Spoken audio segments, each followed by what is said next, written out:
أعوذ بالله من الشيطان اللعين الرجيم بسم اللہ الرحمن الرحیم۔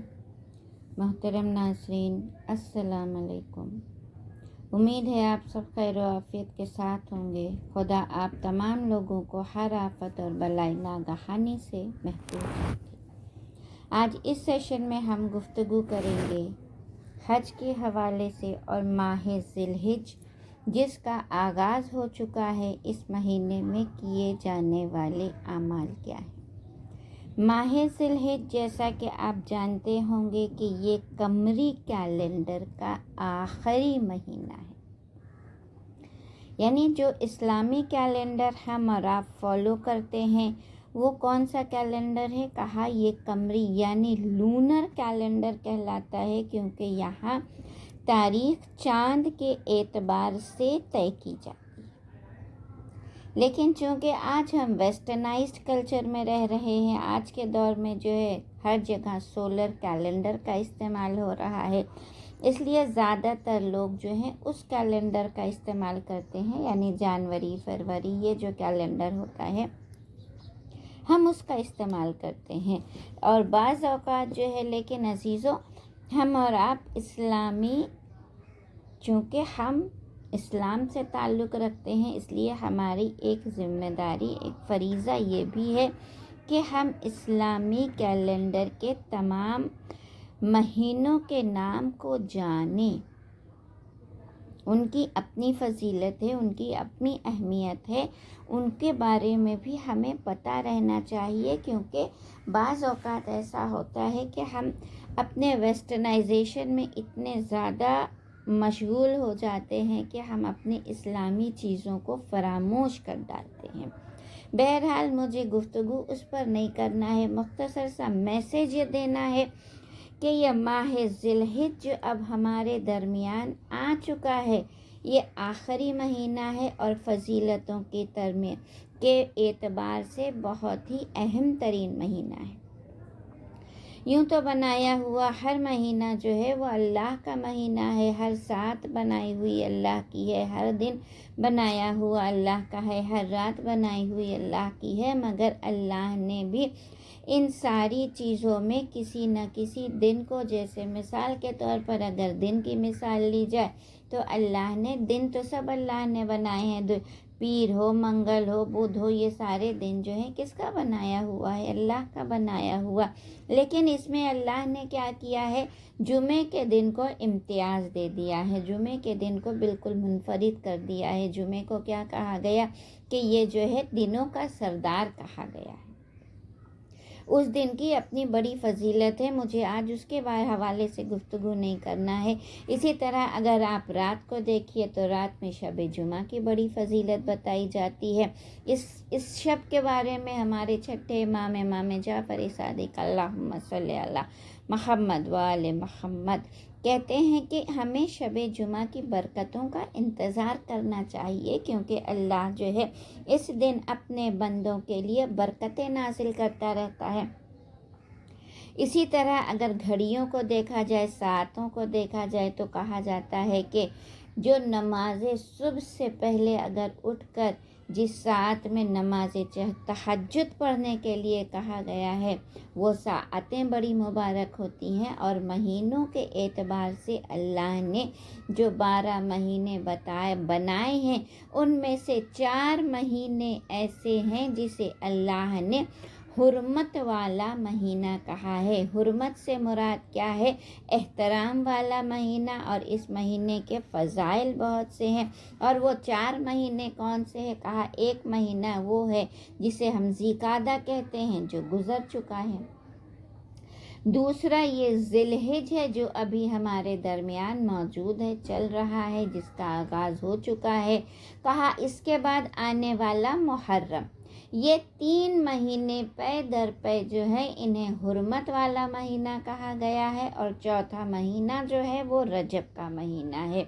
اس مہینے کی خصوصیات یہ ہے کہ آج بھی نہیں بلکہ دور جاہلیت سے اس زمانے میں جب کہ عربوں کے بارے میں ملتا ہے کہ وہ جنگیں لڑا کرتے تھے، لیکن یہ 4 مہینے ایسے تھے کہ جس میں جنگ اگر چلتی بھی رہتی تھی تو بند کر دی جاتی تھی، جنگ کو روک دیا جاتا تھا۔ کیوں؟ کہا اس لیے کہ یہ حرمت والا مہینہ شروع ہو چکا ہے۔ تو عزیزان گرامی، یہ ایک اہم ترین فضیلت ہے اس ماہ ذی الحجہ کی۔ اور یاد رکھیے کہ اس مہینے میں جس طرح ماہ رمضان کے بارے میں آپ سب بہت بہتر طریقے سے جانتی ہیں کہ ماہ رمضان کے بارے میں ہمیں کیا بتایا جاتا ہے کہ اس مہینے میں ایک ایک نیکی جو ہے آپ کی وہ ملٹیپلائی ہوتی ہے 10 ٹائم 70 ٹائم، جیسی آپ کی نیت ہوتی ہے۔ آپ کی نیت کے اعتبار سے اللہ آپ کو اجر و ثواب دیتا ہے۔ اور اسی طرح ماہ ذی الحجہ بھی بہت ہی زیادہ احترام والا مہینہ ہے، کیونکہ اللہ نے اس مہینے میں ہمارے اوپر ایک عبادت واجب کر دی ہے۔ جس طرح رمضان کے مہینے میں ہم پر روزے فرض کیے گئے ہیں، اسی طرح ماہ ذی الحجہ میں اللہ نے ہم پر حج کو واجب کیا ہے۔ یعنی اگر انسان کے پاس استطاعت ہو تو وہ کوشش کرے اور اپنی زندگی میں ایک مرتبہ حج ضرور انجام دے۔ لیکن یاد رکھیے کہ حج اسی وقت کہلائے گا آپ تمام مناسک حج دوسرے مہینے میں جا کر انجام دیں۔ مثال کے طور پر آپ رمضان میں جائیں، طواف کعبہ کریں، صفا اور مروہ کے درمیان سعی کریں، میدان عرفات میں جائیں، مینا میں جائیں، یہ تمام ارکان کو پورا کریں، مگر وہ عبادت کیا کہلاتی ہے؟ وہ عمرہ کہلاتی ہے۔ اس میں آپ کو حج جیسا ثواب نہیں ملے گا۔ حج اس مخصوص عبادت کو کہا گیا ہے جو انسان ماہ ذی الحجہ میں کرتا ہے، اور اللہ سے دعا ہے کہ پروردگار موت آنے سے پہلے پروردگار ہر مومن کو کعبے کی زیارت کرنا نصیب فرمائے، اس کے گھر کا دیدار کرنا، طواف کعبہ کرنا، اور مکہ اور صفا اور مروہ کی سعی کرنا، یعنی انسان کو اللہ حج کی توفیق عنایت فرمائے کہ ہم جا کر اس کے گھر جا کر اپنی اس عبادت۔ لیکن عزیزان گرامی، پروردگار ہر انسان کو اتنی استطاعت نہیں ہے، ہر ایک کے پاس اتنی دولت نہیں ہے کہ انسان جا کر کعبے کی زیارت کا شرف حاصل کر سکے۔ تو اس کے لیے اللہ نے بتایا کہ اگر وہ کعبے کی حج کا ثواب حاصل کرنا چاہتا ہے تو وہ گھر بیٹھے بھی حاصل کر سکتا ہے۔ اور اس کے لیے انسان کو کیا کرنا ہے؟ کہا 1 تاریخ سے لے کر 9 تاریخ تک آپ کو 2 رکعت نماز پڑھنا ہے۔ صرف 2 رکعت نماز ہے، مغرب اور عشاء کے درمیان۔ کہا اس درمیان 2 رکعت نماز پڑھے۔ پہلی رکعت میں سورہ حمد، سورہ توحید اور سورہ اعراف کی 142ویں آیت کو پڑھے۔ دوسری رکعت میں بھی یہی اعمال انجام دے۔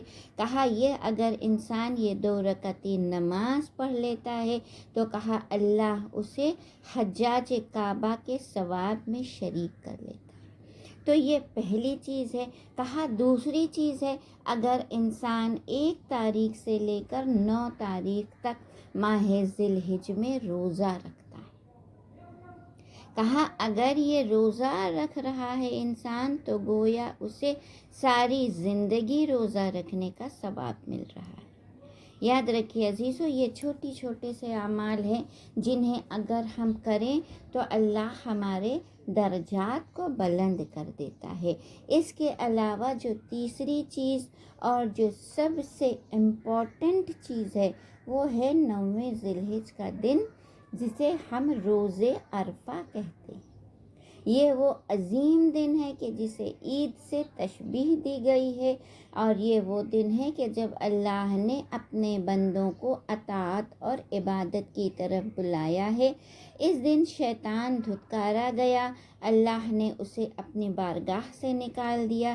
اسی دن اللہ نے حضرت آدم کی توبہ قبول کی، تو اس کے دن کے بارے میں ملتا ہے کہ انسان کوشش یہ کرے کہ زیادہ سے زیادہ استغفار کرتا رہے، زیادہ سے زیادہ توبہ کرے، اپنے گناہوں کی معافی مانگے، کیونکہ اس دن کے بارے میں ملتا ہے کہ اگر ماہ رمضان میں انسان کے گناہ معاف نہ ہو سکے تو پھر یہ آخری دن ہے کہ جس دن انسان اللہ کی بارگاہ میں گڑ گڑا کر توبہ کرے، اس کی بارگاہ میں اس کی پناہ طلب کرے، معافی مانگے، گڑ گڑا کر رو کر کے پروردگار ہمارے گناہوں کو بخش دے۔ بس عزیزان گرامی، آنے والی یہ 9 عرفہ، یہ 9 ذی الحجہ کی تاریخ ہمارے لیے بہت اہم ترین تاریخ ہے۔ ہم سب مل کر کوشش کریں، گڑ گڑا کر اس کی بارگاہ میں فریاد کریں کہ اگر یہ جو وبائے ناگہانی ہے، پروردگار اپنے فضل و کرم کی بارش سے اس وبا کا خاتمہ کر دے۔ ہم اور آپ نہیں جانتے ہیں کہ اللہ کس کی دعا کو قبول کر لے گا اور اس وبا کو ہمارے درمیان سے ختم کر دے گا، کیونکہ ماہ مبارک ماہ محرم قریب آ رہا ہے، اور تمام شیعان حیدر کرار جن کا دل بے چین ہے، ہم اور آپ سب سے زیادہ اگر آج فکر مند ہیں تو کس چیز کے لیے کہ ہمیں عزاداری کی اجازت مل جائے۔ کہا اس دن جو ہے انسان زیادہ سے زیادہ صرف اور صرف خدا سے توکل، خدا سے رابطہ کرے، خدا سے گفتگو کرے، اس کی بارگاہ میں بیٹھ کر جتنی زیادہ سے زیادہ عبادت انجام دے سکتا ہو اس عبادت کو انجام دے۔ جتنی دعائیں مفاتی میں تحریر کی گئی ہیں، کوشش کرے کہ ان دعاؤں کو جتنا ممکن ہو سکے اس دعا کو پڑھے، اور خصوصاً مائیں اگر میری اس گفتگو کو سن رہی ہیں تو وہ کوشش کریں کہ اپنے بچوں کے لیے ضرور دعا کریں، کیونکہ یوں بھی کہا جاتا ہے کہ ماں کی دعا جو ہے اس کے اپنے بچے کے حق میں ضرور قبول ہوتی ہے۔ تو بعض جگہ میں نے میسیجز میں پڑھا ہے کہ ان مائیں جو ہیں 7، 8 اور 9 یہ 3 دن کثرت سے اپنے بچوں کی بلند نصیبی کی، ان کی ترقی کی، ان کی صحت کی، ان کی کامیابی کی، ان کی کامرانی کی، ان کی سلامتی کی دعا ضرور کریں۔ یوں بھی اللہ ماؤں کی دعا کو ان کے بچوں کے حق میں قبول کرتا ہے، لیکن خصوصاً اگر 9 تاریخ کو کی جائے تو وہ دعا زیادہ پر اثر رکھتی ہے، کیونکہ وہ زیادہ پر اثر رکھتی ہے۔ اور اس گفتگو میں ابھی بہت ساری چیزیں بیان کرنا ہے، لیکن مختصراً بیان کروں گی۔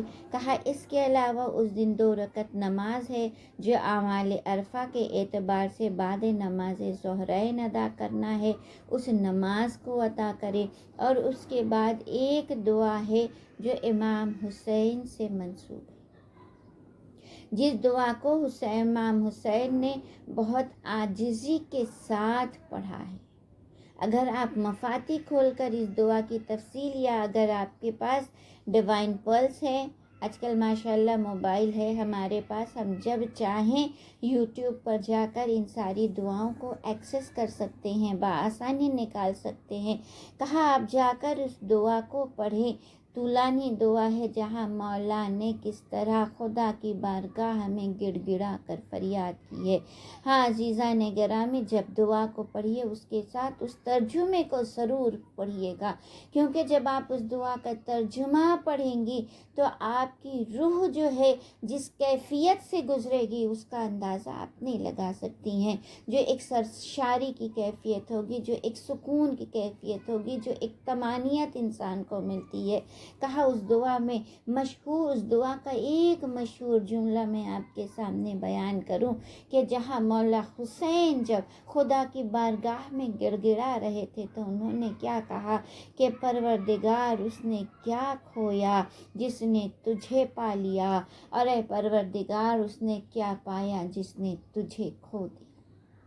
بہت قیمتی جملہ ہے عزیزو، اگر ہم بیٹھ کر فکر کریں، تدبر کریں کہ یقیناً انسان اگر خدا کا قرب حاصل کر لے، اگر خدا کو راضی کر لے تو یقین کیجئے اس کی دنیا بھی سنور جائے گی، اس کی آخرت بھی سنور جائے گی۔ اگر دنیا میں اللہ کو ہم نے راضی کر لیا، اگر اللہ کی ہم نے قرب حاصل کر لیا عزیزو، تو ظاہر سی بات ہے ہمیں پھر دنیا کی کسی چیز کی ضرورت نہیں۔ اور اگر ہم نے دنیا کے ہر آرام کو پا لیا لیکن ہم نے خدا کو ناراض کر دیا عزیزو، تو پھر ہماری یہ زندگی کسی کام کی نہیں ہے، کیونکہ زندگی کا مقصد تو صرف یہی ہے نا کہ ہم خدا کے عبد بن جائیں، ہم اس کی بارگاہ میں خود کو سپرد کر دیں، ہم اس کی خوشی حاصل کر لیں، ہم اس کا تقرب حاصل کر لیں، ہم اس کے قریب ہو جائیں، تو عزیزو ہم دنیا میں کامیاب ہو جائیں گے۔ تو یہ 9 تاریخ کا اعمال ہے۔ اس کے بعد جو ہے جو دوسرا ہے اور آخری دن 10ویں ذی الحجہ کا دن، جو عید قربان کے نام سے، عید الاضحیٰ کے نام سے منسوب ہے، جس دن ہر مسلمان کی کوشش یہ ہوتی ہے کہ ہم اس قربانی کو بچا لائیں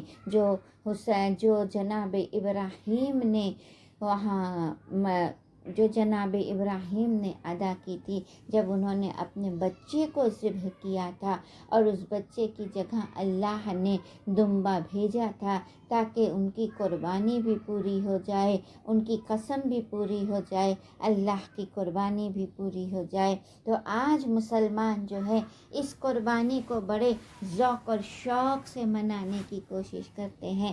آج ہم یہ اگر دیکھتے ہیں اپنے معاشرے میں تو کمپٹیشن ہوتا ہے کہ کون کتنا قیمتی جانور لا رہا ہے، کون کتنا مہنگا جانور لا رہا ہے۔ یعنی ہم چھوٹی چھوٹی چیزوں پر جو چیزیں ہمارے لیے امپورٹنس نہیں رکھتی ہیں عزیزو، یہ مت سمجھیے کہ آپ نے 1 لاکھ کا بکرا لا کر آپ نے قربانی دے دی تو آپ جو ہیں اللہ جو ہے راضی ہو جائے گا۔ یاد رکھیے اللہ آپ کے مال و دولت کی بنا پر آپ کے اعمال کو نہیں پرکھتا ہے، بلکہ وہ آپ کی نیت کے اعتبار سے آپ کے اعمال کو پرکھتا ہے۔ تو کوشش یہ کریں کہ ہم ان ساری چیزوں کے بجائے جو حقیقی ترقی ہے، جو حقیقی کامیابی ہے، اس کی طرف بڑھنے کی کوشش کریں۔ ہم اگر 1 لاکھ کا بکرا نہ قربانی کر کے ہم یہ کوشش کریں کہ آج ہم اپنے قوم کے ایک بچے کو تعلیم یافتہ کر دیں، ہم اپنے ایک قوم کے ایک بچے کو نیک تعلیم کی طرف رجوع کر لیں، ہم اپنے قوم کے بچے کو کسی آگے منزل، کسی اپنے قوم کے ایک بچے کی فلاح کے لیے کام کر سکیں، تو یاد رکھیے کہ یہ جو ہے ہمارے لیے زیادہ بہتر ثابت ہوگا، کیونکہ قوم وہی خوشحال کہلاتی ہے جب قوم کے ہر فرد خوشحال ہو جاتا ہے۔